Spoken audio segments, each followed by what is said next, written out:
Fellas, I'm going to be going over some of the hottest UFC prospects in the UFC right now, some of the most popular prospects, and I'm going to be categorizing them in hype or potential. Now, what I mean by this is if they go in the potential column, that means that they're known for their skill. This means that I think they could potentially win a belt or potentially get close to winning a belt in their division. And then if they're in the hype column, it kind of just means that I don't think they're going to do that well towards the end of as they climb the rankings. I think they're more known for other things than their fighting, and I just think they're nothing but hype, really. So yeah, I've got a list of prospects here. Let me know if you agree. The first fighter we've got is Bo Nickal. Now for Bo Nickal, I've put him in potential. Bo Nickal is one of the most exciting prospects in the UFC, especially in the middleweight division. He's known for his wrestling. He's got this massive wrestling background that he's known for, and his striking's improving as well. We just saw him get a knockout over Val Woodburn. His striking's always improving. He's got power in his hands, and I think he has everything it takes to be a dangerous prospect in the middleweight division. Now, I do think people are pushing him too quickly. I've heard a lot of people saying right now he could beat Hamzat or he could beat Strickland, but it's just too early to say that because his last fight was against a Gardener in Val Woodburn. And it's too early to talk about Bo Nickal versus any of those guys yet. But I think within two or three fights time, if he continues to win, it's going to get to the point where he's fighting ranked opponents, and that's where we're really going to see how Bo Nickal is and how good he is compared to the hype that he's getting. But like I said, one of the best wrestlers in the middleweight division, and if he improves his striking a lot, which he doesn't desperately need to do because he's got knockout power, I think he'll climb the rankings. And I genuinely believe Bo Nickal has what it takes to become a champion in the middleweight division. So for Bo Nickal, I'm going to put him in potential. He is fighting at UFC 300 against Cody Brundage as well, and if he can get past Cody Brundage, like I said, it's only going to be like 1 or 2 fights away until he fights a ranked opponent. So, Bo Nickal, I'm putting him in potential. Definitely got potential to become a champion. Next fighter, we've got Joe Pyer. Now, I think he's fighting like a few hours after I post this, so I don't know what the result between him and Jack Hermansson is, so we'll talk about what we know already. He has lost before, I think, on Dana White's Contender Series, but since then, he's got an absolute streak. He's got knockout power. I think that's what he's kind of known for. That's why he's got a lot of hype attached to his name. It's because of his knockout power. He's dangerous striking. He's also pretty well-rounded as well as Joe Pyer. He's really good at mixing his striking and his submissions as well. His boxing is so crisp as well as Joe Pyer. And if he can get past Jack Hermansson, and listen, I'm not going to say that Jack Hermansson is one of the best in the division. I'm not going to say he's like, a title eliminator fight. But if he can beat Jack Hermansson, that's where we're going to see Joe Pyer start facing people like, Marvin Vettori, Paulo Costa, around the top 5 area of the middleweight division, maybe in Ivarlisov as well. That's where we're really going to see Joe Pyer get tested in the division. So, I think he's definitely got potential to go far in the middleweight division. I'm not sure if he's got potential to become a champion yet, because again, I need to see more from him against tougher contenders before I start tying him to a champion just yet. But right now, I think Joe Pyfer's got what it takes to climb the rankings, and I think he's definitely got what it takes to become close to getting close to the middleweight belt. So I've put Joe Pyer in potential. Next prospect, we have Ruel Roses Jr. I've put him in hype. Yeah, this guy's only known for his age. If this guy wasn't 18 years old, I think he's 19 now, but whatever age he is, 18, 19 years old, if this guy wasn't young, he wouldn't really be popular. If this guy was like, 24, 25 years old, nobody would know who Ruel Roses Jr. is.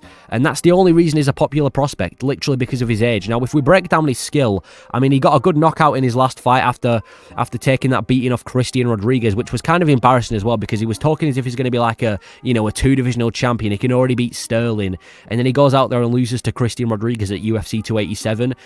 Skill-wise, he's got great jiu-jitsu. I'm not going to doubt that. He's got really good jiu-jitsu. His striking's great as well. Well, in fact, he's not got great striking, but his striking's improving, and I definitely think he can climb the rankings. And listen, he's got a lot of time, does Ruel Roses Jr. Like I said, he's only 18, 19 years old. He's got like a good decade left, so there's no need to rush him in the UFC. Let him go at his own pace. Let him improve at his own pace, but I don't really see anything special from this guy, apart from the fact that he's 18 years old. He does have a massive head start, so I guess you can class that as potential, but right now, I don't see anything from Ruel Roses Jr. that convinces me he's going to be able to beat a lot of these high ranked opponents in the bantamweight division, especially for how competitive the division is, so I'm going to put him in hype. Next fighter, Ikram Aliskerov. Yeah, Ikram Aliskerov is one of my favourite prospects in the UFC. He is so well-rounded. If you've seen his fights, you'll know that he's absolutely well-rounded. We saw him get a knockout, I think it was the Abu Dhabi card against Alves.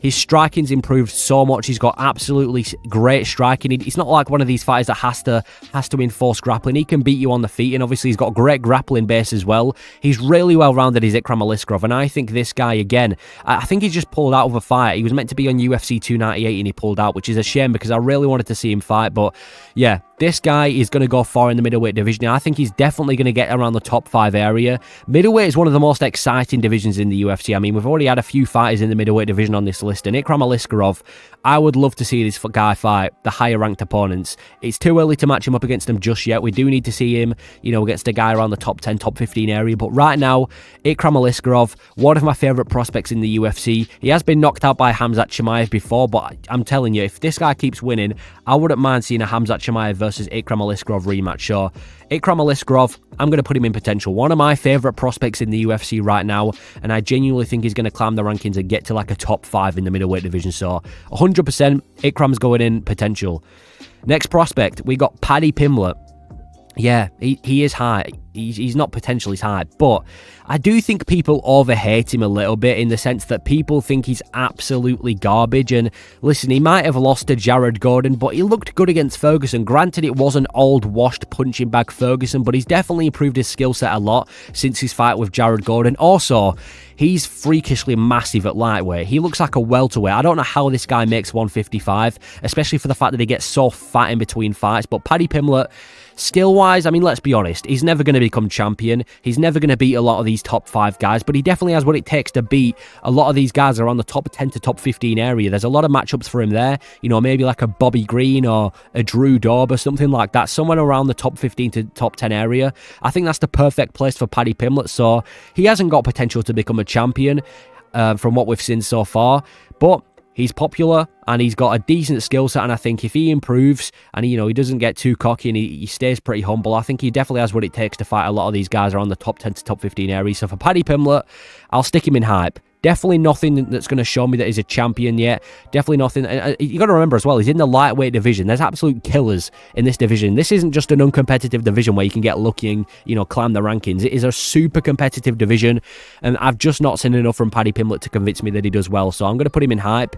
Next fighter, Sharaputtin Magomedov. Now, this is going to surprise a lot of people, but I'm also going to put him in hype. Now, as a striker, he's an absolute wizard. This guy is a wizard when it comes to kickboxing. His kicks are absolutely insane. He's a brand new fighter in the UFC. His first fight was at UFC. It was the Abu Dhabi card of Islam and Volk. He was on the prelims, but he looked great against Bruno Silva. But the biggest problem, and this is ironic considering this guy's a Dagestan, the biggest problem with Sharaputtin is his grappling. This guy can't grapple to save his life. It's like he's put all of his eggs in one basket, and that basket is striking, because his grappling sucks. He was getting out-grappled by Bruno Silva, and that really makes us ask the question, if this guy's getting out-grappled by guys like Bruno Silva, imagine he was to fight a guy like Bo Nickel or anyone with decent wrestling in the middleweight division. He would get eaten alive.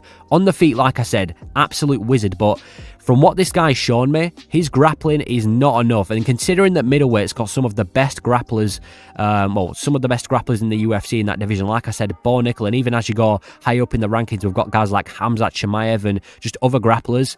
If he doesn't improve his grappling a lot, he will get eaten alive by any grappler in the UFC. So for that, I'm going to have to put Sharaputtin in hype.